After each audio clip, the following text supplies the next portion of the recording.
Telltale Games broke the mold with the first season of The Walking Dead, a fully interactive comic book style point-and-click story. It won countless awards, broke several records, and set the bar for how a game should tell a story.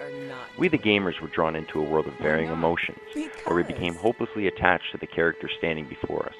We laughed, we cried, and ultimately, we were scared. Never before has a game pulled at the heartstrings more than The Walking Dead. The bar was set, and set to a height that seemed almost unattainable for the second season. Could Telltale make magic happen a second time, or has this runaway train finally started to slow? When we left episode 5, Clementine, our 9-year-old heroine, was forced to kill Lee, her protector and teacher. The remnants of Savannah were nothing but harsh to the group, leaving only Krista and Omid alive, and perhaps Kenny, but we don't know the answer to this question yet. The last thing we saw was Krista, Omid, and Clementine leaving the city. The 400 Days DLC, which was a side story of events that occurred in the 400 Days stretch since the zombie outbreak, were irrelevant to the main story. So Season 2, Episode 1 continues from where Episode 5 left off. The episode begins with Krista, Omid, and Clementine coming up on a rest station, looking for a place to clean themselves up. It is very apparent that Krista is pregnant, as the dialogue between her and Omid is that what they are going to name their baby. Clementine heads into one of the bathrooms, inspecting it just as Lee had taught her, to make sure it was not fraught with danger. Without spoiling anything, guns are fired, and we are all left with our jaws dragging on the floor. From there, we flash forward 16 months. We are no longer in Georgia, but in the forests of North Carolina, making our way north. Our favorite little girl has changed. Her face is saddened, displaying a hardened look that comes from extreme survival. We are presented with Clementine and Krista sitting in front of a fire in the rain, their dinner attempting to roast upon the rain-soaked coals. Krista appears ready to give up, her shoulders slumped, her demeanor showing us nothing more than loss and frustration. Her strength is all but gone, and living day to day has most definitely taken its toll, not just on Krista, but on Clementine as well. This episode features very little story, other than displaying just how far Clementine has gone. No longer an innocent child, she's grown into a capable and willing young woman. Lee taught her well, and it shows.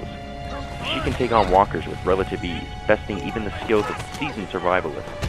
She displays courage, endurance, and an understanding of the situation far beyond her years. She has outlasted millions, if not billions, of other people, and at the ripe old age of just 10, has proven that she is a true survivor. She also proves that she doesn't need a gun to survive, but can use her surrounding environment to bash the skulls in of those hapless zombies careless enough to stumble upon her. Many dangers await Clementine in this episode, from bandits to animals, which really leaves you feeling anxious and on edge during the entire duration of the short 2.5-hour episode. You never feel that Clementine is ever safe, or that anything is going to be alright. The scariest part, it's just not the dead you need to worry about.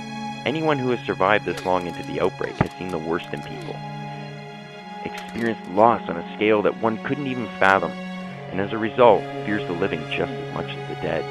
This becomes quite apparent in the latter half of the episode, when Clementine stumbles upon a group of survivors hunkered down in a remote house. They are just as scared of her as she is of them. Clementine utilizes many new skills in this episode, from foraging to food to stealthily breaking into a house to acquire medical supplies. She demonstrates that her innocence is all but gone, and that she's now accepted the world that she lives in. In Episode 1, you play exclusively as Clementine. If you're fortunate enough to keep your saves from the first season, your decisions will carry over to the new season. Yes, this does include the 400 Days DLC as well. Technically, Telltale has done some great work to the engine. Textures are smoother, aliasing is all but gone, and SSAO offers a nice sense of realism to the environment. It also seems that a lot of bugs from the previous season have been dealt with, at least on the PC. Other than a bowl floating an inch above a table, I had no technical glitches of any kind. It seems that Telltale really took the time to present a game free of bugs, and Episode 1 definitely does not appear like a rushed product.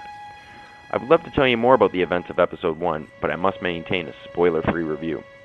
Since this is a story-driven game, it is something you must experience for yourself.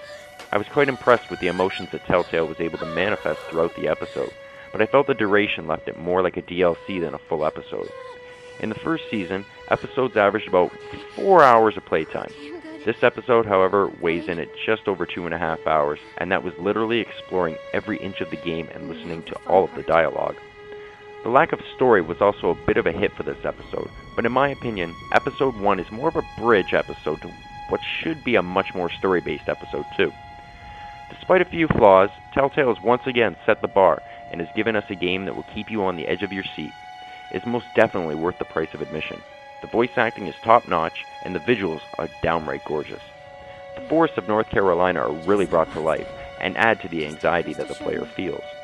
You just never know what is going to jump out of the bush beside you, and Telltale plays on this constantly throughout the episode. Do yourself a favor and grab yourself a copy of The Walking Dead Season 2, Episode 1. For Structure Gaming, my name is Jay Couture.